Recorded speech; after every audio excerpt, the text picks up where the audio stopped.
Hello, this is Chef John from foodwishes.com with Spaghetti all'Assassina. That's right, the name translates to assassin spaghetti. But don't worry, there was no actual murder involved. Allegedly. No, as the story goes, a chef asked a patron how they were enjoying this pasta, and apparently because it was so intensely flavored and spicy, they jokingly accused the chef of trying to kill them. And just like that, one of the great all-time recipe names was born.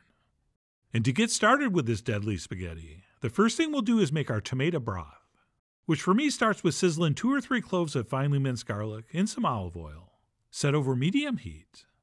And once we cook that stirring for about a minute, or until it just starts to think about taking on some color, we will quickly pour in our tomato product, which for me was a very simple tomato puree.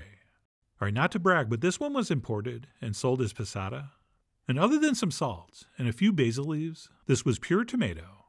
And as you can see, it has the texture of a very light tomato sauce, which by the way would totally work here, as would a marinara or any ready-to-use pasta sauce. And once I'd poured that in, I filled the jar up with water, and I gave it the old shaka. And I added that in to thin this out, since for this to work, we need it to be fairly thin and brothy. And as you can see, I also added a nice big pinch of salt, and I gave it the obligatory stir. And then what we'll do is put our heat on to medium-high, and we'll wait for this mixture to start to simmer, since we do want this hot as we add it to our pan of spaghetti. And that's it. As soon as that does start to bubble, we'll go ahead and grab our ladle, and what we're calling our tomato broth is now ready to use. So we'll go ahead and move that to the back burner and put it on low heat, at which point we'll grab a large nonstick skillet, and we will pour in a very generous amount of olive oil, and we will turn our heat on to medium-high, and then to the oil we will add some hot chili flakes. A lot of hot chili flakes. Hey, I said a lot. There we go.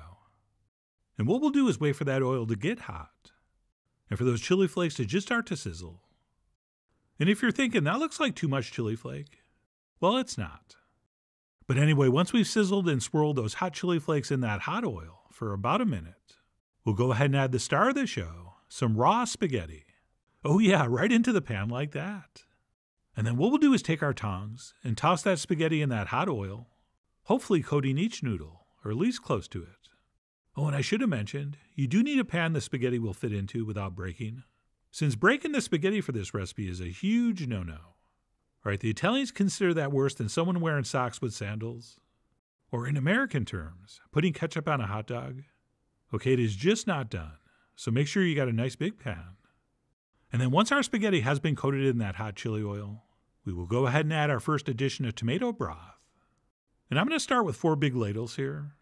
And it's this first addition where we use the most broth. So we'll start by ladling in a generous amount. And we definitely want the spaghetti covered. And then we'll take our tongs and sort of give the spaghetti a mix, but we want to keep it nice and lined up. All right, we do want a little of that tomato broth going between the pieces of pasta. But at this point, we want to keep all that spaghetti going in one direction. And that's it. We'll simply let it simmer like that, possibly moving it a little bit with the tongs once in a while. And we will let it cook for a few minutes, or until almost all that tomato broth has either been absorbed or evaporated. And at this point, we'll take our tongs and sort of turn things over. Okay, not very neatly or precisely. All we're doing is getting some of the crustified stuff from underneath, moving up on top, so that the uncrustified spaghetti can start caramelizing onto the bottom. And then once that pasta has been redistributed, and we've wrangled it back into a nice even layer, we will continue to let it cook on medium-high. Only this time, we're going to push things a little further in the browning department. Okay, we want to let this cook until it actually starts to char. And depending on who you ask, this could be anywhere from a nice golden brown to a beautiful deep golden black. Okay, so it's going to be up to you to decide how far to take this. I mean, you are, after all, the Barry Diller of this spaghetti named after a killer. But for the magic to happen, we do need to have a certain amount of charring occur. And by the way, that was just the first charring. Oh, we have more charring to do. But before that happens, let's go ahead and add some more of our tomato broth. Okay, not quite as much as the first time, but still a generous amount. And once that second addition has been ladled in, we will grab our tongs and give this a good mix. And at this point, our spaghetti has softened up, and we're able to mix it without it breaking. And once we have worked that over with our tongs, and we have everything arranged in a relatively even layer, we will let it cook again without tossing it, which means that bottom's going to char again. And this time I'm going to push it even farther than I did the last time.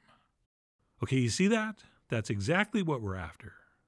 In fact, let me give this pan a little flip so you can really get a good look. Oh yeah, that's the stuff. And that's it to finish this. All we need to do is keep repeating those steps of adding our tomato broth and giving things a mix, and then letting it cook down until it starts to char.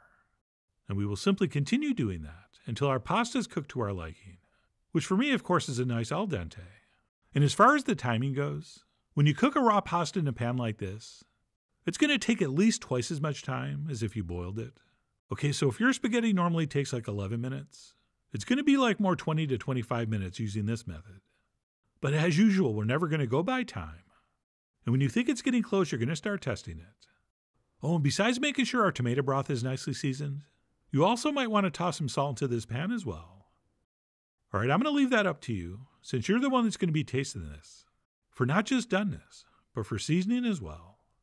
And just in case you're not aware, when you caramelize tomatoes, their already savory flavor gets that much more intense, and that, along with the copious amounts of chili flakes, is what makes this spaghetti such a flavor bomb. And then once we're just about there, we have a decision to make. All right, this can be served very dry or very wet. Okay, I've seen some versions that actually look like deep fried noodles, whereas others are super saucy. And generally, I like mine somewhere in the middle. So once I got to this point, I could have just let it crisp up a little more and served it. But since I still had broth left, and you probably will too, I went ahead and tossed in another ladle and a half and gave it one last mix, since I don't want this too dry. And sure, if you wanted to toss in some grated cheese at this point, you could do that. But thanks to that tomato reducing and charring, as I mentioned, this is already very, very savory. So for me, this is one of the few pastas I have no problem serving up without any cheese, which is exactly what I did. And I usually just use tongs and pile up the spaghetti in a big sloppy mess. But this time I went Italian restaurant style and twirled it in a ladle to make it, extra diabolical looking. And even though this had plenty of sauce, I had a little bit left over, so I drizzled in a little more around the bottom, which is probably making the people that like the dry, crunchy version a little bit crazy. And then I decided to drizzle over a little bit of olive oil, and I also added another pinch of chili flakes. Speaking of which, you see that unsightly, very noticeable seed right in front? I'm going to remove that between shots because it's really bothering me. And that's it. I finished up with a little pinch of freshly chopped Italian parsley, and I grabbed a fork. And that, my friends, is unlike any other kind of spaghetti I know. Okay, by starting with raw pasta and letting it, along with that tomato sauce, kind of char on the bottom, not only produces an incredibly intense flavor, but it also gives it such a unique and interesting texture. Because if everything goes according to plan, in pretty much every forkful, you're going to have a combination of that perfectly cooked al dente spaghetti, and then those caramelized pieces that kind of got crunchy on the ends, and it really does make for the most interesting bite of food. And you remember when you thought we were putting in too many chili flakes, and I said it wasn't too much? I was right. Okay, because our tomato got reduced down so much and caramelized, that really intensified the acidity and sweetness, which really does balance out the heat from the chilies perfectly. And of course, like all pasta dishes, please feel free to tweak this to your tastes. Like I said, you could definitely do some grated cheese in or on top. And if you wanted to add some herbs or peppers or onions or some kind of meat, that is certainly not going to bother me. But anyway, if you've never had or never made assassin spaghetti, I think you should probably add it to your pasta bucket list. Which reminds me, that story I told you in the intro about how this got its name, that is actually not the real story. Unfortunately, I cannot tell you what the real story is.